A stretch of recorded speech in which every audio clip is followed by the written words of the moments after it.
di kesehatan holistik. Ada seorang ibu, umurnya 69 tahun, saya tanya, penyakitnya apa? Saya stroke. Loh, kok bisa? Gimana ceritanya? Nah, itu yang membuat saya marah sama Tuhan. Oh, langsung intonasi naik. Nah, itu yang membuat saya marah sama Tuhan.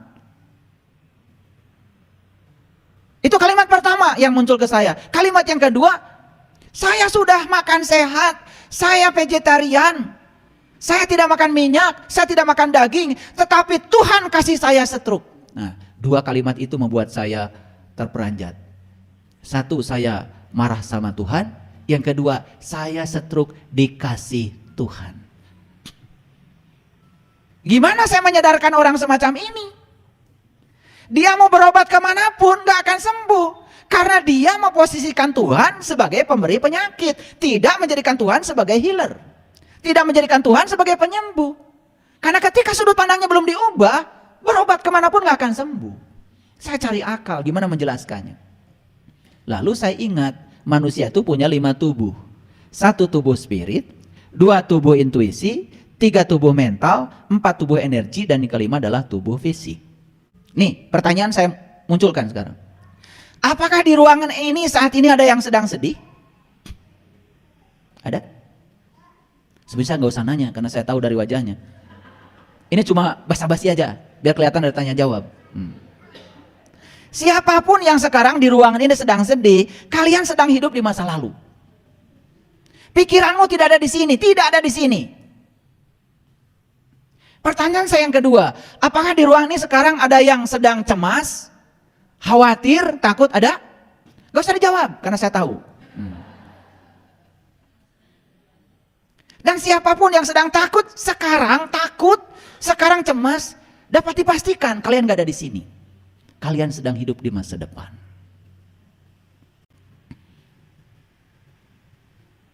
Makanya jangan mimpi ya, jangan mimpi. Orang yang belum berdamai dengan dirinya sendiri, orang belum selesai dengan dirinya sendiri, kemudian dia keluar ya berpidato tentang perdamaian, omong kosong. Kalau ingin mendamaikan dunia, sederhana kok, damaikan negara. Dan kalau ingin mendamaikan negara, sederhana, damaikan level kecil dari negara, namanya keluarga. Udah selesai.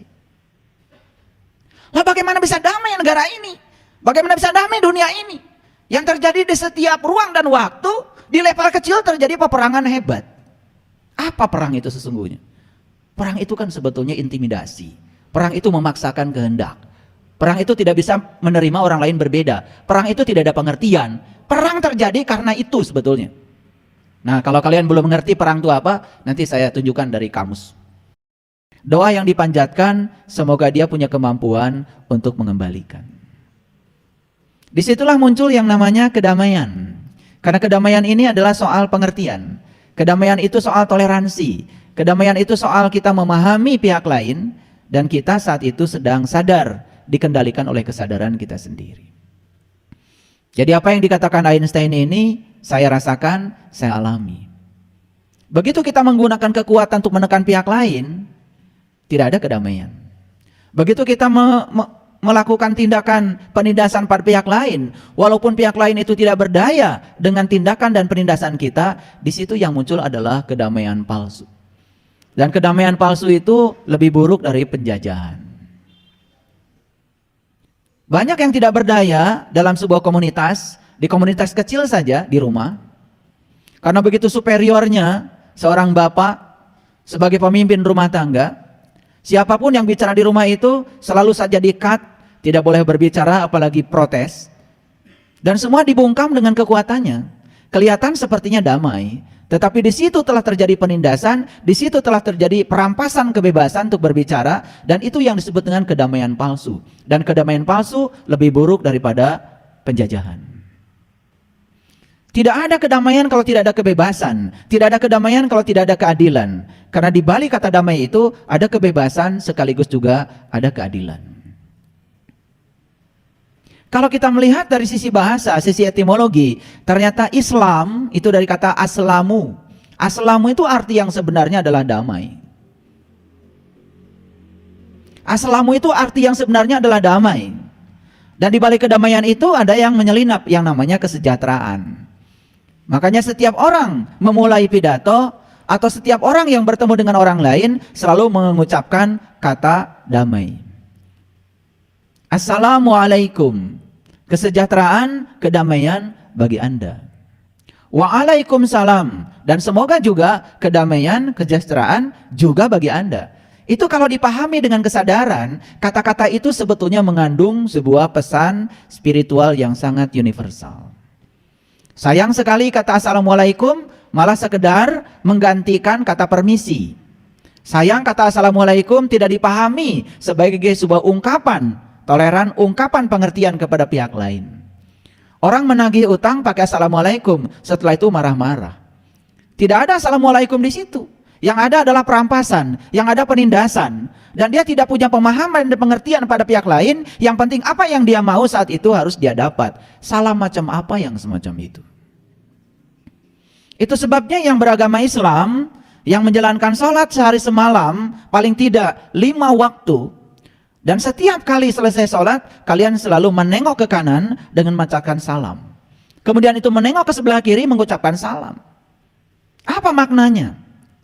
Kanan dan kiri itu adalah lambang, simbolisasi. Sebut saja kanan itu adalah simbolisasi apa yang disebut enak oleh kita. Sebut saja kiri itu adalah simbolisasi apa yang disebut tidak enak oleh kita. Katakanlah kanan itu adalah simbolisasi dari apa yang kita inginkan. Katakanlah kiri itu adalah simbolisasi dari yang tidak kita inginkan. Dan kita sudah berjanji damai terhadap yang kita inginkan dan damai terhadap yang tidak kita inginkan. Jadi sebetulnya damai di situ adalah pengertian. Pengertian di situ bahwa yang kita inginkan itu bagus kalau itu terjadi, yang tidak diinginkan pun bagus kalau itu terjadi. Karena di balik yang kita inginkan, di balik yang tidak kita inginkan, di situ ada pesan semesta yang harus kita tangkap. Disitulah yang namanya kebenaran. Tapi kita lupa, saking rutinnya melaksanakan sholat, sehingga ketika mengucapkan salam ke sebelah kanan sambil nengok, salam ke sebelah kiri sambil nengok loh. Sambil nengok. Artinya apa yang kamu ingin tengok. Apa yang kamu tidak ingin juga tengok. Dan berilah pengertian pada kedua-duanya, maka Anda akan menemukan kedamaian. Jadi damai itu sebetulnya saat kita punya pengertian untuk bisa menerima yang kita ingin dan yang tidak kita ingin dengan cara yang sama. Jadi kedamaian tidak ada di luar, kedamaian ada di dalam. Karena pengertian tidak ada di luar. Pengertian diciptakan oleh diri kita sendiri.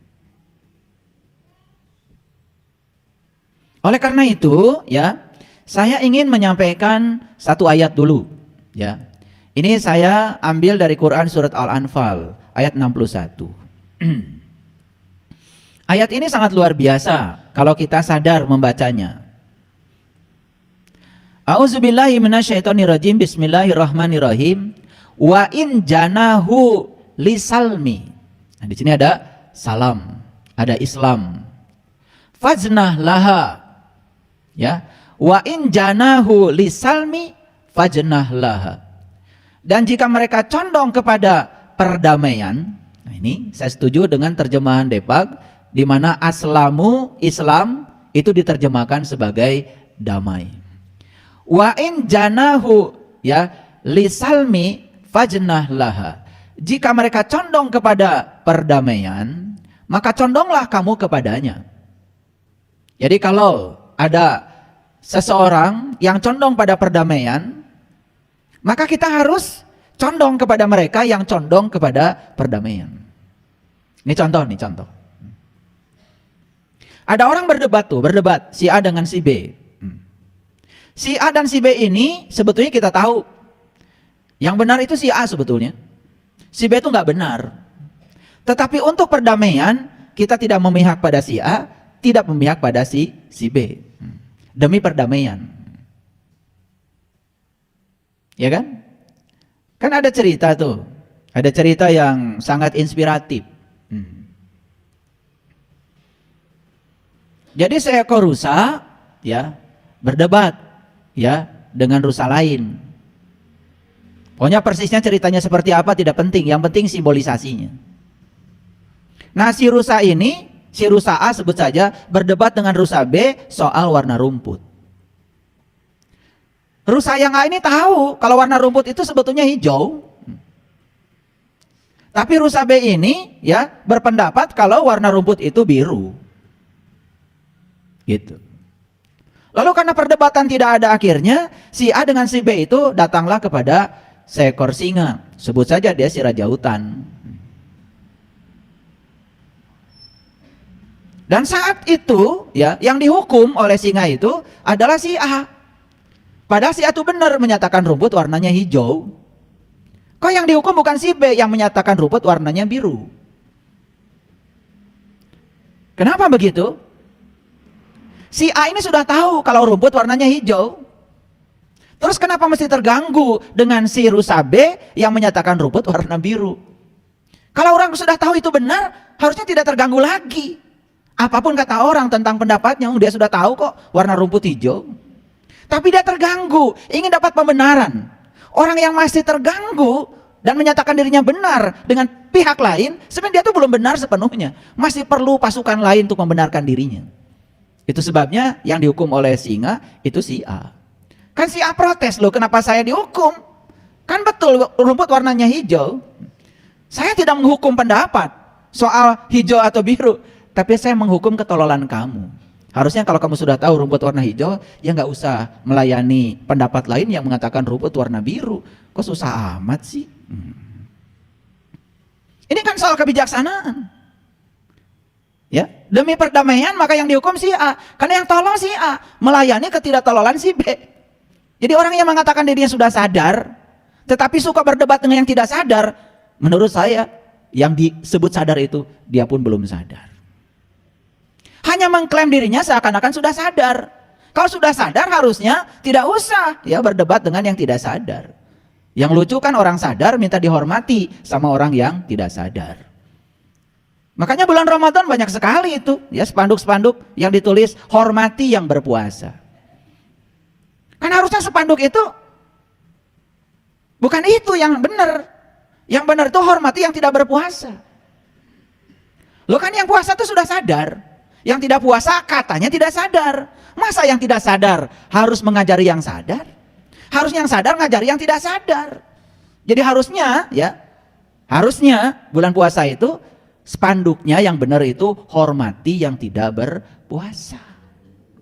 Lah orang yang puasa minta dihormati. Sama seperti di masjid ada orang sedang sholat. Ada tulisan juga di masjid. Hormati yang sedang sholat. Lah kalau orang sholat minta dihormati yang tidak sholat, pertanyaannya yang sadar siapa? Yang sadar yang nggak sholat. Oh yang sholat minta dihormati.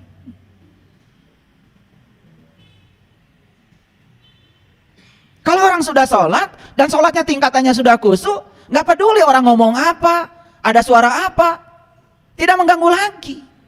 Nah Anda yang sholat menyalahkan orang lain ribut, Anda yang sholat menyalahkan orang lain yang bicara di luar Anda, sebetulnya Anda itu nggak sholat, Anda sedang mendengarkan suara lain yang datang telinga Anda. Nggak sholat, ngaku aja sholat. Kalau orang sudah tingkatannya khusus, sudah tahu siapa yang disembah, sudah ingat kepada yang disembahnya, nggak terganggu orang ngomong apa, mobil mau lewat, sepeda motor nggak peduli lagi. Terganggu itu artinya Anda belum beres. Orang yang sudah beres itu tidak pernah terganggu. Yang masih terganggu itu belum beres. Tapi kita suka menuduh pihak lain seakan-akan mengganggu. Sebetulnya tidak ada orang lain di luar kita yang bisa mengganggu kita kalau kita tidak mengizinkannya. Terganggu itu urusan kita dengan diri kita sendiri, bukan urusan kita dengan orang lain. Makanya jangan mimpi ya, jangan mimpi. Orang yang belum berdamai dengan dirinya sendiri, orang belum selesai dengan dirinya sendiri, kemudian dia keluar ya berpidato tentang perdamaian, omong kosong. Kalau ingin mendamaikan dunia, sederhana kok, damaikan negara. Dan kalau ingin mendamaikan negara, sederhana, damaikan level kecil dari negara, namanya keluarga. Udah selesai. Lah bagaimana bisa damai negara ini? Bagaimana bisa damai dunia ini? Yang terjadi di setiap ruang dan waktu, di level kecil terjadi peperangan hebat. Apa perang itu sesungguhnya? Perang itu kan sebetulnya intimidasi. Perang itu memaksakan kehendak. Perang itu tidak bisa menerima orang lain berbeda. Perang itu tidak ada pengertian. Perang terjadi karena itu sebetulnya. Nah, kalau kalian belum mengerti perang itu apa, nanti saya tunjukkan dari kamus. Ini dulu. Jadi kalau ada orang yang condong pada perdamaian, ikutilah kita condong pada dia. Karena perdamaian adalah segalanya, bukan soal benar salah. Jadi singa tadi itu dengan bijaksana menghukum A, bukan menghukum B. Karena tidak penting ya, rumput hijau, rumput biru. Yang penting ada rumputnya kan? Iya, dan mereka bisa makan kok. Soal warna nggak penting. Yang penting rumputnya ada dan mereka bisa makan. Itu tidak esensial, bukan substansi yang harus diperdebatkan. Kan kita terbiasa begitu, suka memperdebatkan yang tidak esensial. Dari dulu sampai sekarang, perdebatan tentang sholat selalu saja soal kunut dan tidak kunut. Nggak esensial. Karena esensi sholat kan mengingat Allah. Nah yang nggak kunut, nggak ingat Allah. Yang kunut, nggak ingat Allah. Berarti dia sudah keluar dari substansi sholat. Yang tangannya lurus, waktu baca syahadat, nggak ingat Allah. Yang tangannya diputar-putar, nggak ingat Allah. Itu kan masalahnya. Dia sholat nggak ingat Allah. Bukan soal telunjuknya lurus atau diputar-putar. Itu tidak substansial. Dan kita sering terjebak berdebat pada hal-hal yang tidak pokok. Karena kita tidak mengerti. Oke, jadi itu ya. Ini dasarnya. Jadi kenapa saya bilang Islam itu aslamu itu artinya adalah damai. Jadi siapapun yang mengaku dirinya muslim, berarti dia sudah damai dong. Damai dengan siapa? Paling tidak damai dengan dirinya sendiri. Saya kasih kabar ya, semua orang yang masih konflik dengan orang lain, kan dia masih konflik dengan dirinya sendiri. Konflik dengan dirinya sendiri, itu konfliknya masih di wilayah pikiran. Kalau konflik dengan orang lain sudah merambat ke wilayah kata-kata. Konflik dengan diri sendiri itu di sini. Nggak ada suaranya, tapi konflik. Dan ketika konflik dengan diri sendiri masih terjadi, selanjutnya dia akan konflik pada orang lain. Konflik pada orang lain tidak mungkin di sini. Tidak mungkin konflik itu hening. Konflik itu pasti bersuara. Dan konflik dengan orang lain itu sudah keluar dari sini. Dan semua yang keluar dari sini berasal dari sini. Oke, pahami dulu ya, pahami dulu. Supaya mengerti. Nah ada ayat lain, ini di Quran surat Al-Hujurat ya. Surat ke-49 ayat yang ke-9. Dan kalau ada dua golongan dari mereka yang beriman, kemudian mereka itu ya berperang, hendaklah kamu damaikan antara keduanya. Fa aslihu bainahuma. Tapi kalau yang satu melanggar perjanjian terhadap yang lain, hendaknya yang melanggar perjanjian itu kamu perangi sampai surut. Gitu. Kalau dia telah surut, damaikanlah antara keduanya dengan adil.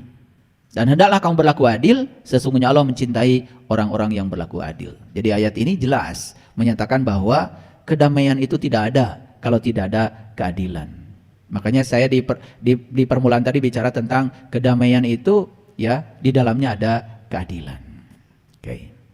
Nah ini dua dasar ini yang akan kita kembangkan di kajian kita hari ini. Nah supaya jelas saya akan jelaskan dulu apa sih damai itu.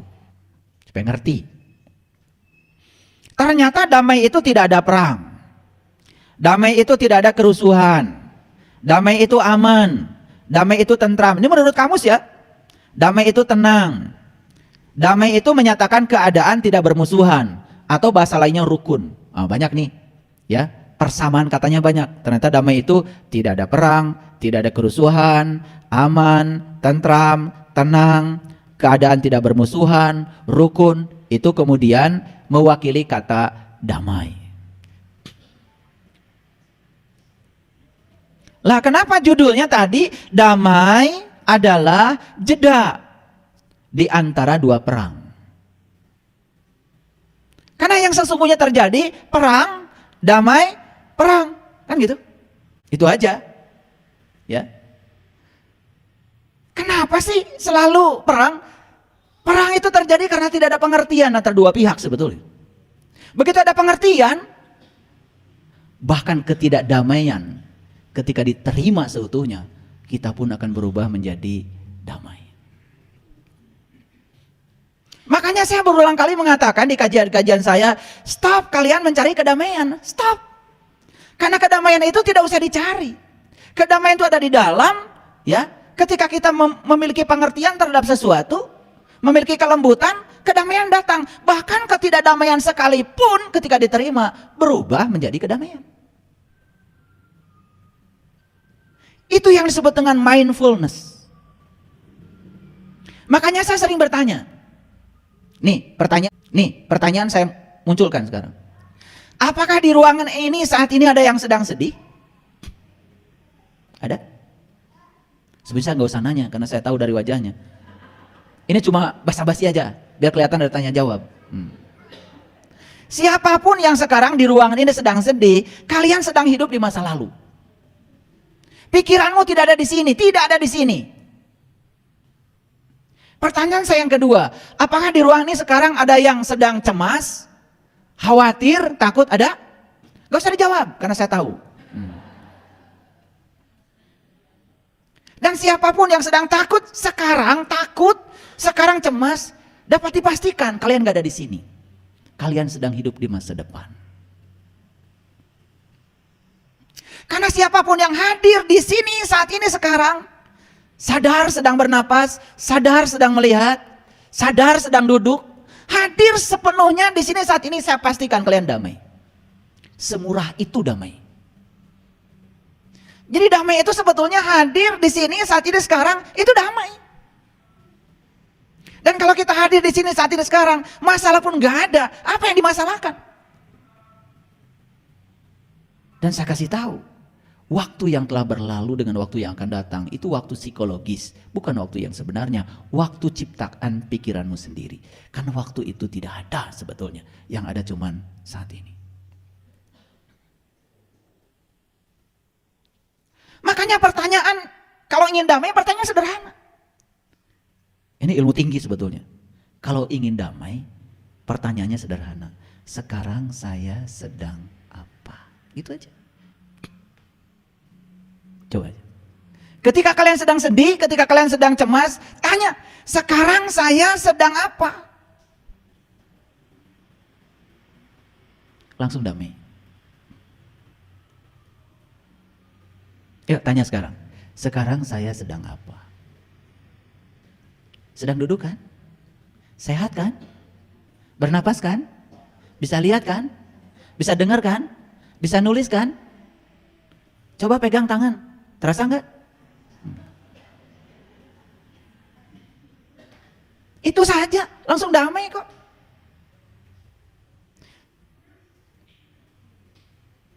Itu namanya mindfulness. Mindfulness itu tidak usah selalu olah nafas.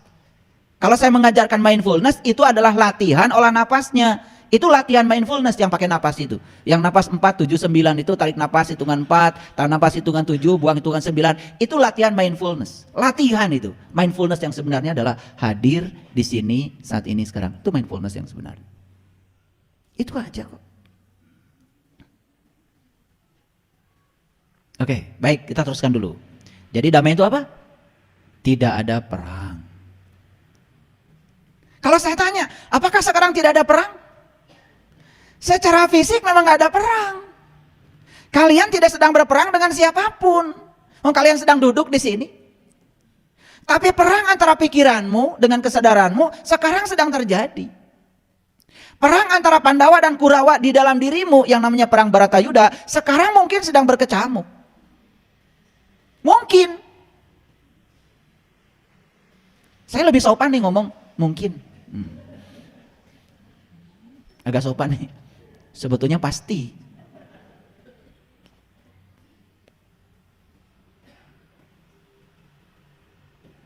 Kan yang paling berbahaya itu adalah perang melawan diri kita sendiri. Itu yang paling berbahaya. Perang melawan pikiran kita sendiri, itu masalahnya. Masalah paling besar dalam hidup adalah bukan masalah yang di luar, tapi masalah terbesar adalah masalah pikiran kita. Oke, lanjut dulu. Jadi, damai itu apa? Tidak ada perang. Pernah damai. Ini yang lucu. Kalau kalian damai karena bosan perang. Lucu kan? Ya udah, ada jeda dulu. Makanya muncullah judul itu menyelinap di otak saya. Ternyata damai itu adalah jeda antara dua perang. Tapi setidak-tidaknya kalau merasakan jeda itu walaupun sebentar, kan lumayan, pengen lagi. Pengen damai atau pengen perang lagi? Lucu kalau pengen perang terus. Nanti kita bahas. Ini dari sisi etimologi dulu, ya. Rukun, tahu rukun? Rukun tahu? Jangan manggut-manggut. Kalau bilang nggak tahu gini aja, nggak apa-apa. Tahu rukun? Rukun itu selalu antara dua orang yang berbeda. Dan rukun itu tidak selalu terjadi dengan orang yang sama. Paham?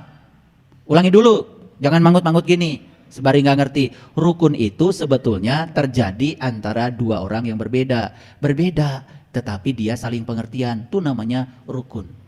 Kalau sama, nggak perlu rukun. Betul nggak? Kenapa ada rukun tetangga? Namanya RT, ini kalimat kata yang dipakai rukun. Karena kita dengan tetangga berbeda. Sarua mah tidak akan perlu rukun, nggak perlu. Kenapa ada rukun warga RW? Kata yang dia pakai rukun. Karena rukun itu selalu antara dua pihak yang berbeda. Jangan lupa ya, kita ini satu RT itu beda semua. Betul nggak? Jangan satu RT, satu rumah aja beda semua. Jadi maksud saya, ini kita sudah amnesia dengan itu. Kata rukun aja sudah lupa. Karena amnesia itu sudah menjadi penyakit yang luar biasa. Kan saya bilang kemarin, masih ingat ya kata-kata saya? Laki-laki itu berasal dari planet Mars. Seakan-akan. Perempuan itu berasal dari planet Venus, seakan-akan. Kenapa digambarkan begitu oleh John Gray? Karena dia melihat secara fisiologi, secara psikologi, ini dua makhluk yang benar-benar berbeda. Kenapa John Gray bisa mengatakan itu berbeda? Risetnya 15 tahun. Kalian gak pernah riset apa-apa. Makanya penglihatannya jadi sumir. Padahal itu berbeda. Secara fisiologi itu tubuh, fisik. Secara psikologi beda. Digambarkan seperti itu. Jadi dulu itu makhluk Mars itu ya, cuman pakai teleskop aja, noong. Lihat. Oh, di Venus garelis. Itu dulu. Loh, kok di Venus ada makhluk yang berbeda dengan kami? Kita di sini pakai celana panjang, di sana pakai rok. Itu awalnya begitu. Nah, karena noongnya keseringan, lalu penduduk Mars mulai bikin teknologi supaya bisa pergi ke planet Venus. Dibuatlah pesawat. Lalu penduduk Mars akhirnya mendarat di Venus. Saat penduduk Mars mendarat di Venus, apa yang terjadi? Di situ terjadi rukun. Rukun. Kenapa? Masing-masing pihak menyadari kalau mereka berbeda. Jadi penduduk Venus ya nanya dulu, apa kesenangan kalian di Mars? Makanan pun disiapkan sesuai dengan Mars. Penduduk Mars waktu mau pergi ke Venus nanya juga, oleh-oleh apa yang kalian inginkan dari kami? Jangan-jangan yang kami bawa salah. Saling tanya, karena masing-masing masih sadar kalau mereka berbeda. Terjadilah perkawinan antara penduduk Mars dengan Venus. Seserahan terjadi dari Mars ke Venus. Waktu seserahan terjadi, tidak ada perang. Setelah perkawinan pun tidak ada perang. Waktu di Venus. Karena masing-masing masih sadar kalau mereka berbeda. Ada pengertian. Ada kesediaan untuk menerima perbedaan itu. Nah, yang jadi masalah itu, penduduk Mars dengan Venus setelah menikah, tinggal di Venus, ingin rekreasi ke bumi. Itu masalah. Ingin bulan madu di bumi. Lalu mereka pergi ke bumi. Begitu selesai bulan madu, pagi-pagi bangun, lupa kalau mereka berbeda. Didinya paseate mulai. Jadi sebetulnya berantem itu terjadi saat mereka amnesia. Ketika mereka tidak sadar kalau mereka berbeda. Tadi dia di dunia para nanti. Di Venus mah dulu. Karena masing-masing pihak pasti menyadari kalau mereka berbeda. Nah sekarang nih, kalau ingin damai, satu kuncinya sadari oleh kalian bahwa kalian berbeda. Eureun atuh. Eureun. Pasea wae. Nah, makanya ada kata-kata berdamai. Nah, berdamai. Berdamai itu berarti berbalik kembali atau berbaik kembali. Nih, perang, damai, perang.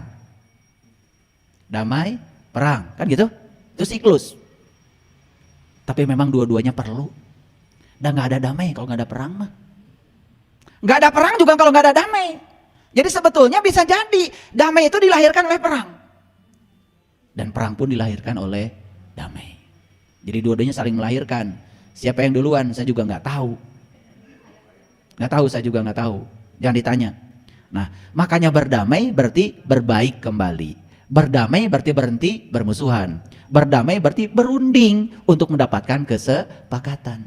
Nah, masalahnya adalah kalian itu sulit bersepakat. Itu aja. Makanya panjang jadinya. Nah, ada yang namanya mendamaikan. Ini beda lagi. Kalau mendamaikan itu mengusahakan agar kedua pihak berbaik kembali. Nah, mendamaikan itu berarti perlu pihak yang ketiga. Ini yang disebut dengan juru damai. Kerjanya adalah mendamaikan. Itu sebabnya hati-hati mencari juru damai. Kalau pasangan suami istri, satu-satunya juru damai menurut John Gray yang bisa dipercaya cuma dua. Satu guru, dua orang tua. Itu aja. Orang tua udah meninggal. Selama saya masih ada, kalian datang ke rumah. Nanti kalau datang ke rumah, saya cuma menyadarkan amnesia kalian. Bahwa kalian berbeda. Itu aja. Nggak lama kok. Cuman saya sadarkan kalian berbeda. Itu aja. Insya Allah langsung ada pengertian. Itu aja sebetulnya. Sederhana. Nah, ada yang namanya perdamaian. Perdamaian berarti penghentian permusuhan. Jadi ada damai, ada berdamai, ada mendamaikan, ada yang namanya perdamaian. Ada lagi memperdamaikan. Nah, memperdamaikan berarti menjadikan berdamai atau mendamaikan, membuat berdamai. Ini kaya sekali bahasa kita itu, luar biasa. Makanya saya kupas supaya ngerti. Nah, ada lagi terdamaikan, berarti dapat didamaikan. Siapa yang terdamaikan? Yang dapat didamaikan. Kapan dapat didamaikan? Kalau ada kesepakatan. Dari maksud saya. Itu aja kok. Nah, ada lagi pendamai. Nah, ini berarti juru damai. Ada lagi kedamaian. Nah, kedamaian berarti keadaan damai. Mau kedamaian? Nah, yang dicari oleh kita adalah kedamaian. Semua kata dasarnya damai. Betul nggak? Bisa berdamai, bisa mendamaikan, bisa perdamaian, bisa memperdamaikan, bisa terdamaikan, bisa juga pendamai dan kedamaian. Nah, yang mau kita cari adalah keadaan damai. Itu adalah hasil akhirnya. Itu damai.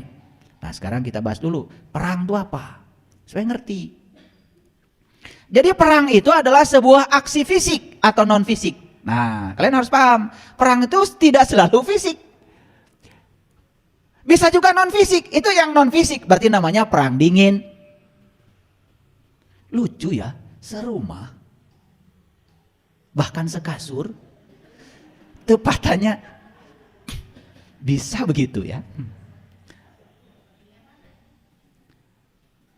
Lucu kalau bagi saya. Saimah, sakasur bahkan, ngobrol-ngobrol acan gitu, patonggong-tonggong, aduh. Jadi ini perang sebetulnya, ini perang dingin namanya itu. Dan perang dingin itu berbahaya. Perang dingin insya Allah dua-duanya rusak. Makanya perang itu adalah sebuah aksi fisik atau non fisik. Ya, awas ya. Jangan perang itu ditafsirkan. Yang saya khawatirkan itu sebetulnya perang yang non fisik. Dekat tinggali. Betul nggak? Nah, pasti antara dua kelompok atau dua manusia yang masing-masing melakukan sebuah dominasi yang dipertentangkan. Pasti kalau perang itu ada dominasi. Yang ingin berkuasa pada yang ini, ingin berkuasa pada yang ini. Dua-duanya ingin saling berkuasa. Ketika dua-duanya saling ingin berkuasa, di situ perang terjadi. Mungelehan. Ngerti perang sekarang? Nah, ini saya jelaskan dulu ya. Nah, di era modern ini ya perang itu lebih mengarah pada superioritas. Ya, ada negara yang merasa dirinya superior.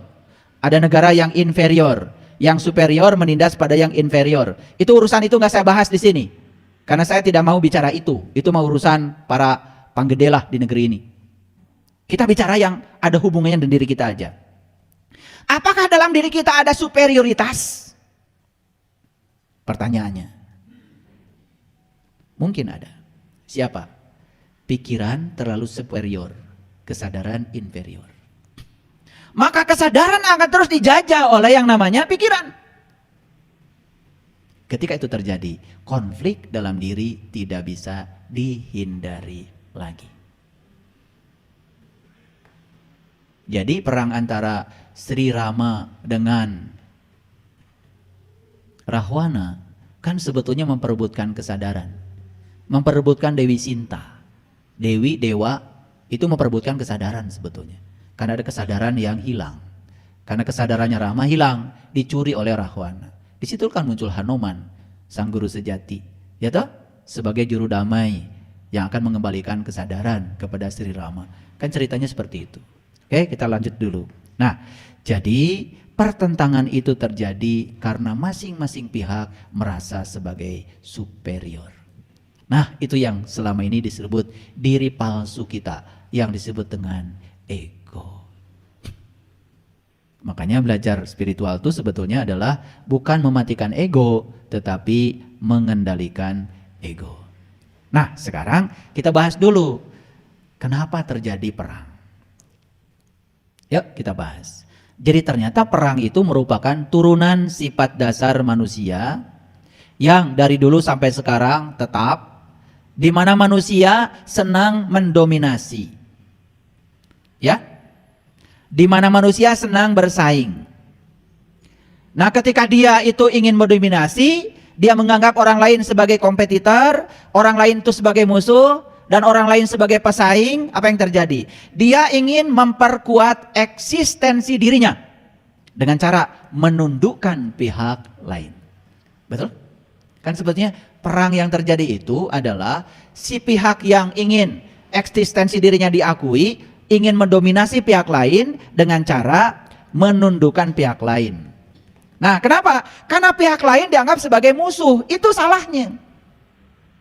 Nah, sekarang muncullah pengertian dalam diri kita, ternyata semua hal yang disebut dengan antagonis atau yang disebut lawan oleh kita selama ini diubah dari kata lawan menjadi mitra. Diubah dari kata musuh menjadi seseorang yang akan menguatkan kita. Di situ pengertian muncul, perang tidak terjadi. Nih, contoh. Saya lebih gampang mencontohkan pasangan. Ya.